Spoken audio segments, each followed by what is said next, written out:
도디의 야매주역 택수곤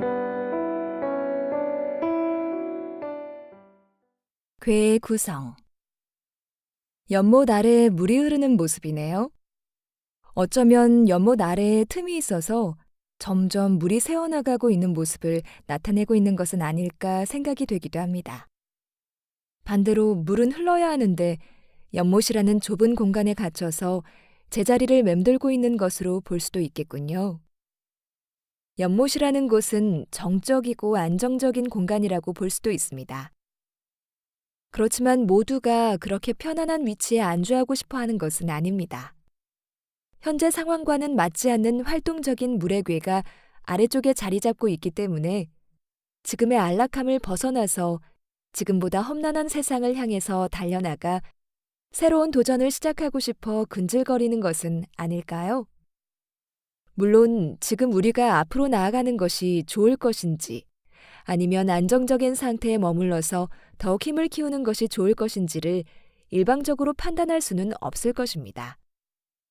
순간의 충동적인 기분에 따라 당장에 결정해버리기보다는 객관적인 눈으로 상황을 차근차근 살펴본 다음 조심스럽게 앞으로 나아갈 길을 선택하는 것이 좋겠죠. 전반적인 의미 택수곤의 괴에는 세 개의 양의 효와 세 개의 음의 효가 번갈아 나타나서 비교적 안정되고 조화로운 구성을 하고 있다고 볼 수 있습니다.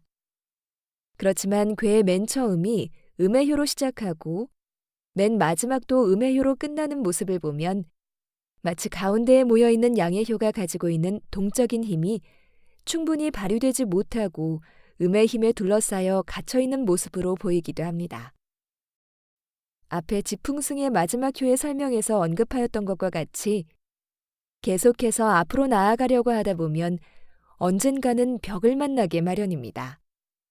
그리고 그런 상태에서도 멈춰서지 않고 지금까지 해오던 것처럼 나의 열정만을 믿고 앞만 보고 꾸준히 달린다고 하면 우리가 들이는 노력에 비해서 얻을 수 있는 이익은 점점 더 작아질지도 모릅니다. 그런 상황의 변화를 느끼면서도 처음에 설정한 방향만을 믿고 무작정 앞으로 달려나가다 보면 어느새 우리가 있어야 할 곳으로부터 점점 더 멀어지고 있을지도 모릅니다. 일을 시작하는 입장에서는 강한 열정이 추진력을 주고 그것을 실행해 나가는 입장에서는 지치지 않는 끈기가 중요합니다. 그렇지만 처음에 가졌던 열정이나 끈기만으로 계속해서 급변하는 상황 속에서 새롭게 생겨나는 문제를 해결하기에는 부족함을 느끼게 됩니다. 처음에 설정한 방향을 고수하고 그러한 시스템과 구조를 유지하는 데에 집중할 것이 아니라 조금만 더 마음을 유연하게 열고 우리가 마주하고 있는 문제의 본질을 더욱 정확히 파악하여 이를 해결할 수 있는 새로운 지혜를 찾아야 합니다. 하지만 문제의 근본을 살피는 일이 어느 한순간에 이루어지지는 않을 것입니다. 가끔은 지금 당장 이익을 추구하는 것을 잠시 미루어 놓고 잠시 멈춰서서 이제까지 우리가 걸어온 길을 찬찬히 되짚어 보아야 할 수도 있습니다. 문제가 있다는 것을 알고 있으면서도 계속해서 앞으로 나아가 본질에서 점점 멀어지는 것보다는 잘못된 점을 명확히 찾아서 반성하고 고친 다음에 바른 길을 따라서 걸어나가는 것이 더욱 좋지 않을까요?